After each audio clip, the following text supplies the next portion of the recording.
আজি BPF দলৰ হৈ মই কাম্পা বৰগিয়াৰীয়ে নমিনেশ্যন দাখিল কৰিছোঁ। আমাৰ সভাপতি হাগ্ৰামা মহিলাৰী আৰু আমাৰ সিনিয়ৰ নেত্ৰী আৰু নেতাসকলৰ প্ৰেজেন্সত প্ৰমীলা ৰাণী ব্ৰহ্ম বাইদেউ, অঞ্জলি ডেমাৰী আৰু আমাৰ ষ্টেৰিং কমিটিৰ চেয়াৰমেন কনভেনৰ সকলোকে লৈ পেলাই আমি মনোনয়ন দাখিল কৰিছোঁ।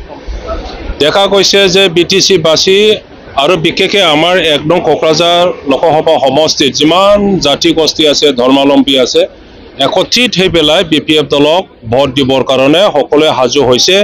আমাৰ BPF দলৰ জিকাটো 100% নিশ্চিত।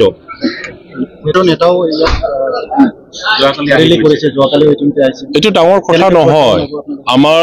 আমাৰ দলৰ প্ৰচাৰ কৰিবৰ কাৰণে আমাৰ কোনে কৰে থকা যিমান নেতাসকল আছে, নেত্ৰীসকল আছে, সকলোৱে ওলাই আহিব। তেখেতসকলৰো মিত্ৰতাৰ এজন কমন কেণ্ডিডেট আছে যে AGP, UPPL আৰু BJP। গতিকে AGPৰ নেতাসকলে ইয়াত আহিব আৰু প্ৰচাৰ কৰিব লাগিবই। সেইটোৱেইতো মিত্ৰতাৰ এটা স্পিৰিট।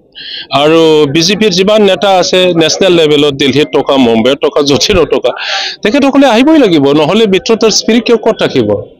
3 লাখৰ ব্যৱধান বুলি তেওঁলোকে কৈ আছে। ইয়াত BTCত আমাৰ কোকৰাঝাৰ সমষ্টি আৰু দৰং ওদালগুৰি সমষ্টিৰ কোনো প্ৰতিদ্বন্দ্বিতা নাই BPFৰ কাৰণে। BPF অকলে জিকি যাব।